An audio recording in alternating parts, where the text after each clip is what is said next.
patriot, kami ini patriot olahraga, mengabdi berkarya untuk nusa bangsa dalam meraih cita-cita. Assalamualaikum warahmatullahi wabarakatuh. Perkenalkan, nama saya Frisna Dwi Laksmi, NIM 210866185. Baik, pada kesempatan kali ini saya akan menyampaikan rangkuman dari awal pembelajaran sampai akhir pembelajaran.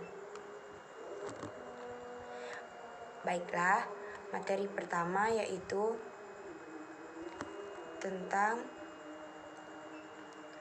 pengertian filsafat. Pengertian filsafat olahraga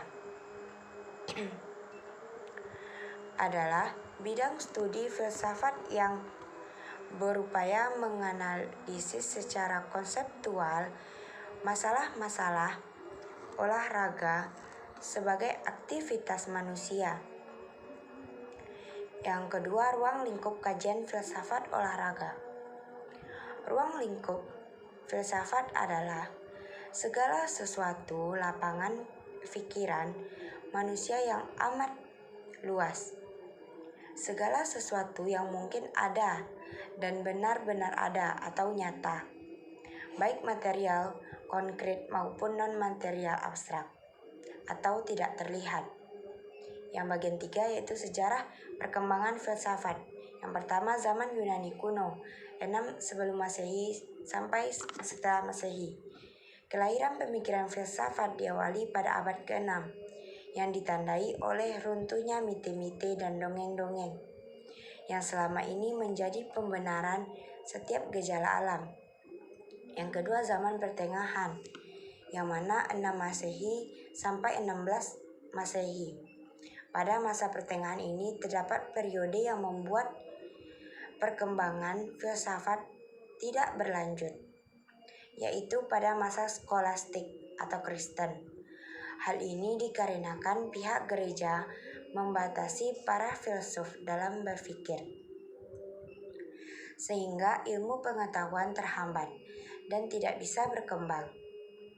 Yang ketiga, zaman Renaissance, yaitu 14 Masehi sampai 16 Masehi. Renaissance adalah suatu zaman yang sangat mempengaruhi perhatian dalam bidang seni lukis, patung, arsitektur, musik, sastra, filsafat, ilmu pengetahuan, dan teknologi. Yang keempat, zaman modern, yaitu 17 Masehi sampai 20 Masehi. Setelah zaman Renaissance, yaitu zaman pencerahan atau zaman modern. Zaman pencerahan atau dalam Inggris yaitu Enlightenment berlangsung dari abad ke-17 hingga 20 Masehi. Di zaman ini terdapat peristiwa penting yaitu revolusi di Inggris dan Prancis. Yang kedua yaitu pengertian ontologi, epistemologi, aksiologi, dan aplikasi kajian dalam pendidikan jasmani dan olahraga. Ontologi berasal dari kata bahasa Yunani yaitu ontos dan logos. Ontos yang berarti ilmu dan logos dapat kita simpulkan bahwa ontologi merupakan ilmu yang membahas tentang keberadaan atau merupakan sebuah ilmu yang membahas tentang hakikat dari segala sesuatu yang ada, baik itu berupa realitas fisik maupun metafisik. Yang kedua yaitu epistemologi. Epistemologi berasal dari bahasa Yunani yang artinya episteme, yang artinya pengetahuan, dan logos artinya diskursus. Adalah cabang dari filsafat yang berkaitan dengan teori pengetahuan.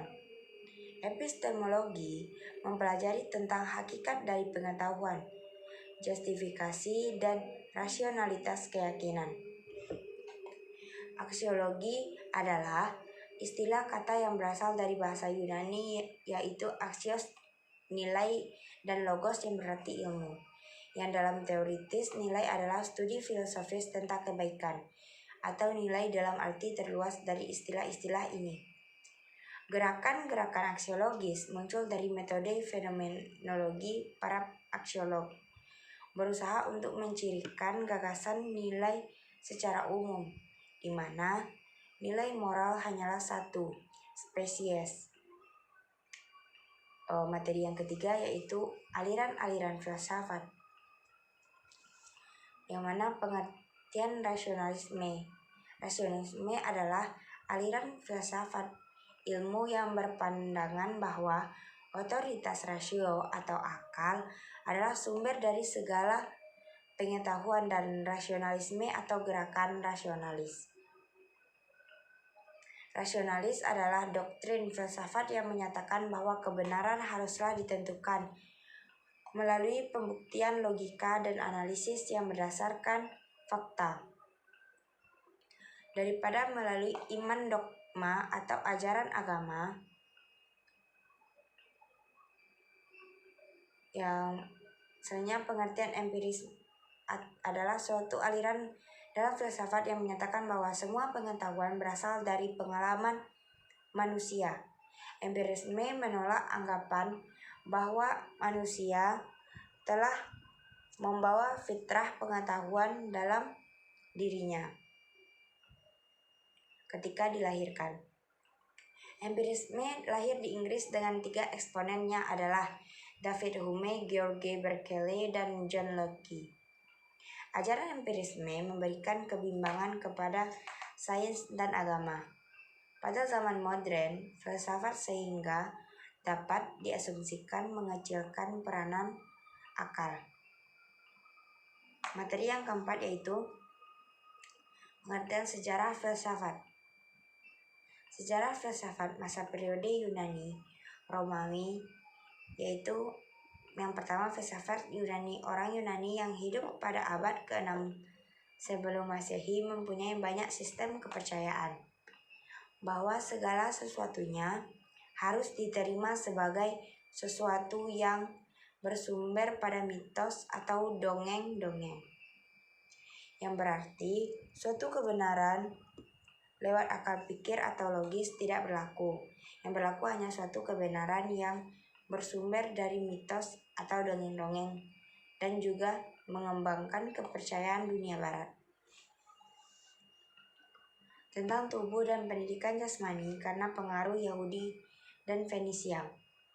Yang kedua, filsafat Romawi. Orang Romawi mulai mempelajari filsafat sejak sekitar 200 sebelum Masehi.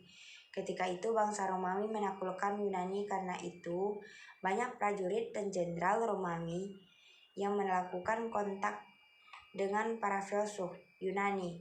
Salah satu orang Romawi pertama yang menulis mengenai filsafat adalah Lucretius. Ia mengikuti pandangan filsafat Epikurean Yunani. Yang kedua yaitu pada masa abad pertengahan. Filsafat abad pertengahan adalah suatu arah pemikiran yang berbeda sekali dengan arah pemikiran dunia kuno. Filsafat abad pertengahan menggambarkan suatu zaman yang baru sekali di tengah-tengah suatu rumpun bangsa yang baru, yaitu bangsa Eropa Barat. Yang pertama, masa parastik. Istilah parastik berasal dari kata Latin pater atau bapak, yang artinya para pemimpin gereja. Para pemimpin gereja ini dipilih dari golongan atas dan atau golongan ahli pikir. Dari golongan ahli pikir inilah menimbulkan sikap yang beragam pemikirannya. Kedua, masa skolastik. Istilah skolastik adalah kata sifat yang berasal dari kata skol, yang berarti sekolah. Jadi, skolastik berarti aliran atau yang berkaitan dengan sekolah.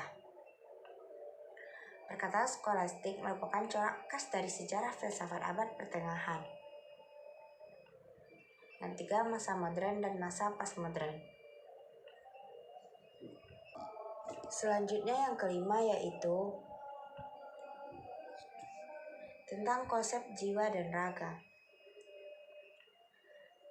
Konsep yang pertama, kesatuan jiwa dan raga.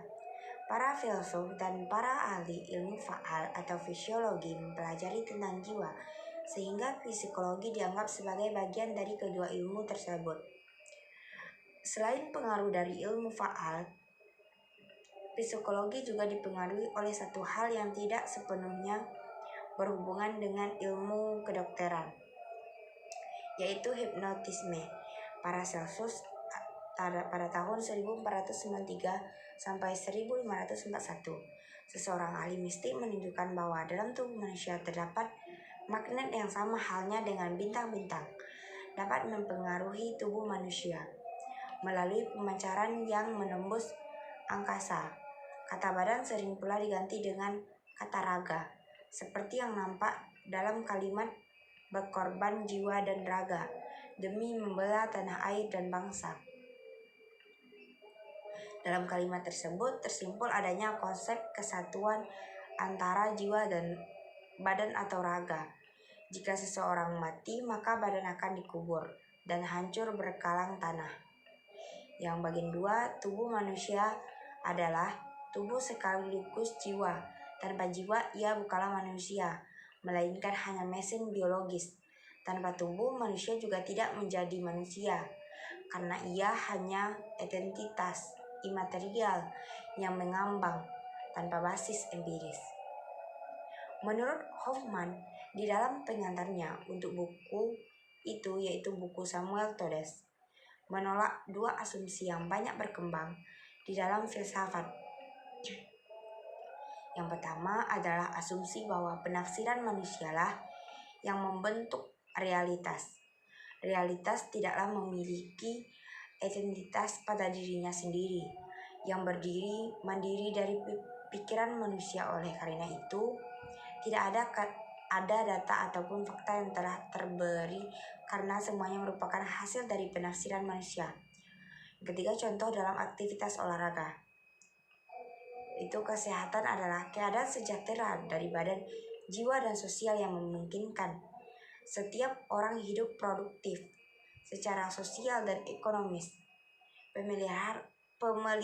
Pemeliharaan kesehatan adalah upaya penanggulangan dan pencegahan gangguan kesehatan yang memerlukan pemeriksaan, pengobatan, dan perawatan termasuk kehamilan dan persalinan. Yang keenam yaitu pengertian filsafat pendidikan. Filsafat pendidikan, ruang lingkup filsafat pendidikan. Pengertian filsafat pendidikan. Filsafat pendidikan jasmani dan olahraga adalah suatu pandangan dalam proses pendidikan yang memanfaatkan aktivitas fisik untuk menghasilkan perubahan dalam kualitas individu, baik dalam hal fisik, mental, serta emosional. Kata filsafat berasal dari bahasa Yunani, yaitu philos, yang arti cinta, dan sophia, kebijaksanaan. Kata ini dapat diartikan sebagai cinta akan muncul.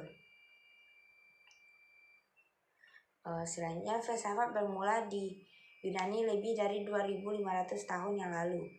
Kata mengungkapkan pengetahuan atau cinta dalam cinta.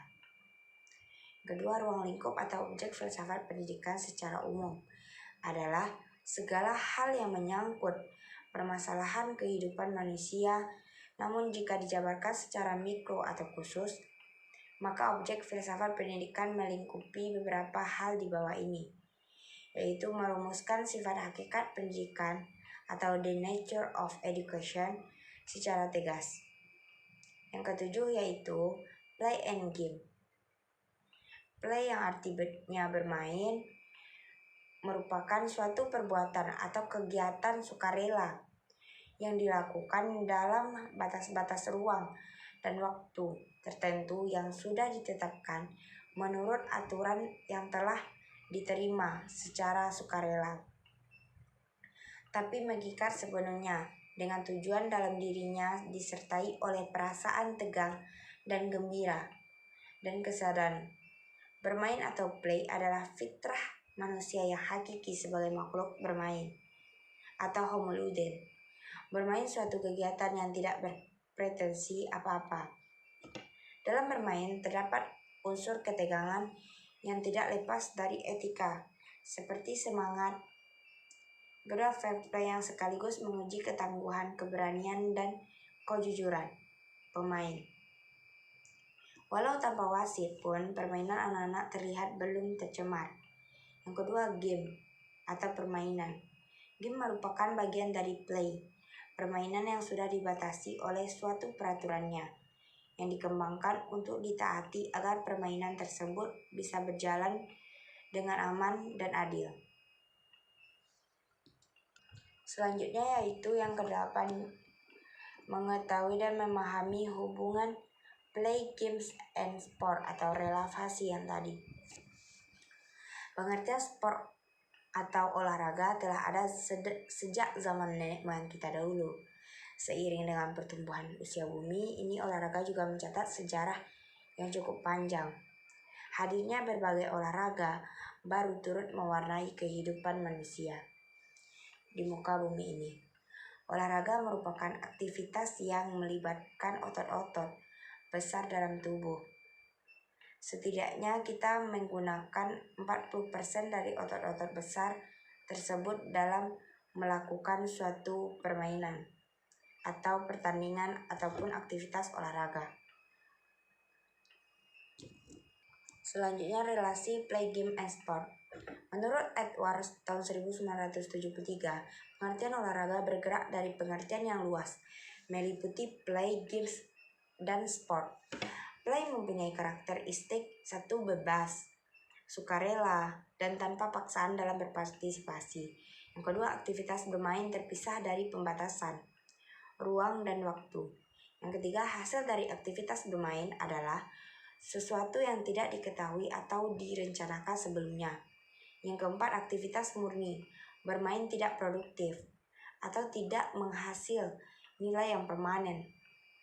Yang kelima, peraturan bermain bergantung pada kondisi, tunduk pada kesepakatan situasional. Dan yang terakhir, kualitas bermain merupakan bagian dari kehidupan nyata. Yang terakhir yaitu tentang aspek etika dalam olahraga. Yang pertama, fair play dalam olahraga. Olahraga adalah bentuk perilaku gerak manusia yang spesifik. Arah dan tujuan orang berolahraga, termasuk waktu dan lokasi kegiatan, dilaksanakan sedemikian beragam, sehingga sebagai bukti bahwa olahraga itu merupakan sebuah fenomena yang relevan dengan kehidupan sosial olahraga, juga ekspresi berkarya pada manusia. Fair play memiliki peranan penting dalam olahraga. Fair play merupakan sikap mental yang menunjukkan martabat kesatria pada olahraga. Nilai fair play melandasi pembentukan sikap dan selanjutnya sikap menjadi landasan perilaku. Yang kedua, doping. Ditinjau dari aspek etika, doping adalah penggunaan obat secara ilegal untuk meningkatkan prestasi atlet. Banyak tilikan mengenai doping ini. Seseorang dapat mengenalnya dari aspek dermatologi, psikologis, pedagogis. Baik, hanya itu saja yang dapat saya sampaikan. Salah dan janggal saya mohon maaf. Wassalamualaikum warahmatullahi wabarakatuh.